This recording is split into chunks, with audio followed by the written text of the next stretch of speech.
if you look carefully how they distribute the weight on that unit of street car or rail car, you discover that that rail car has only one wheel on that end, the other one has one wheel on the other end. So each rail car is supported by two axles, one at each end. Let us go back again to that joint. You can see here the two rail cars are sharing a unit in the middle.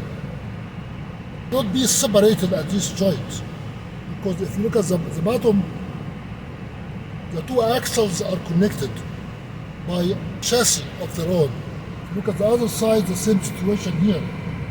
So here you have one axle for each car. Here you have one axle for each car, the same situation. But here it's different.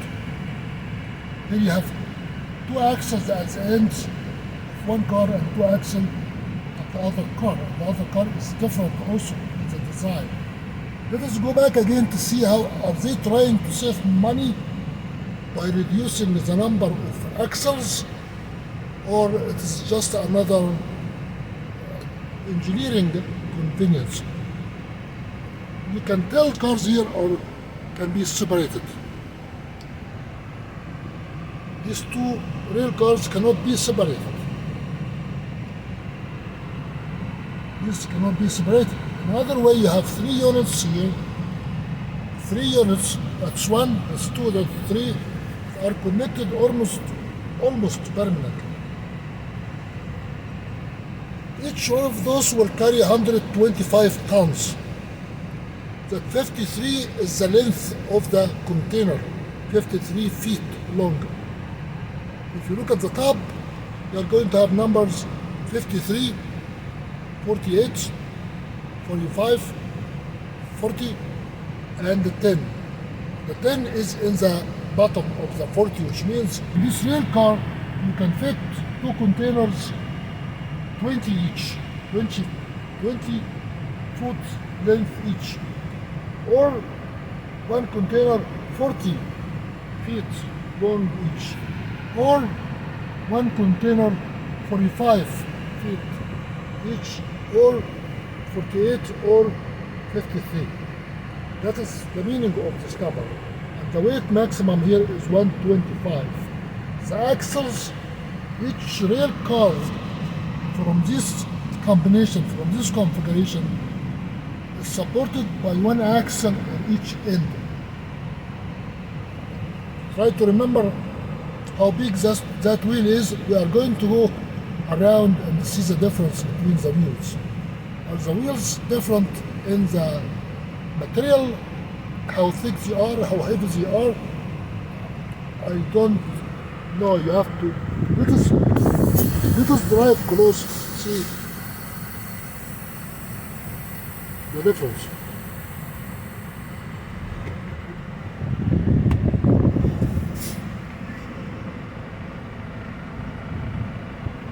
First, start from here.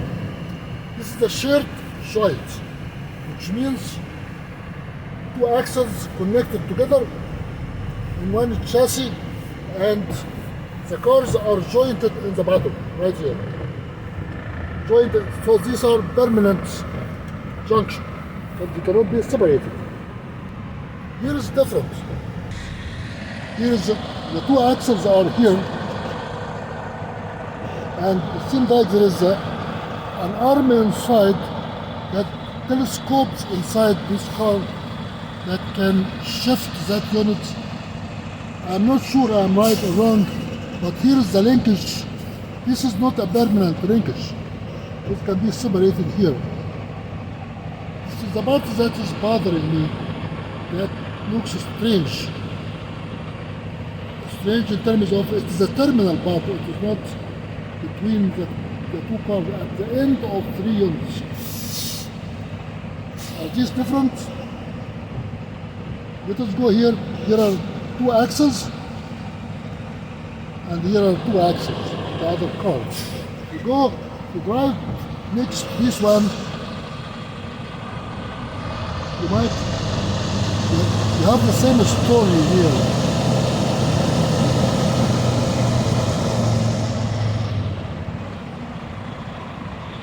This is a shared combination.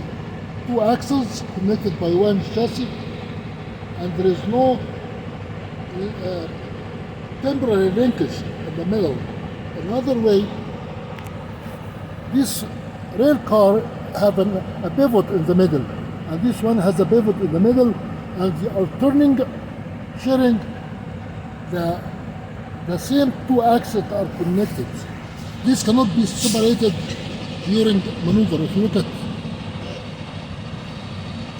If you separate them, you have to have a winch to lift one of them until you separate them, and then you have to put something to carry it, like a dolly.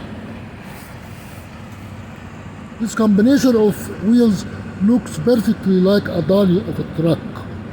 A dolly, which means something that you introduce it under the car to lift it from falling on the ground. You go back again, drive next to it, you might have the same scenario. Every three of them are linked in that manner.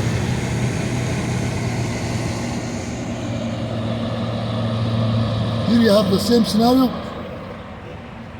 The linkage is two axles connected by one chassis, and the rail cars are pivoted on that chassis. What is that chain in the middle?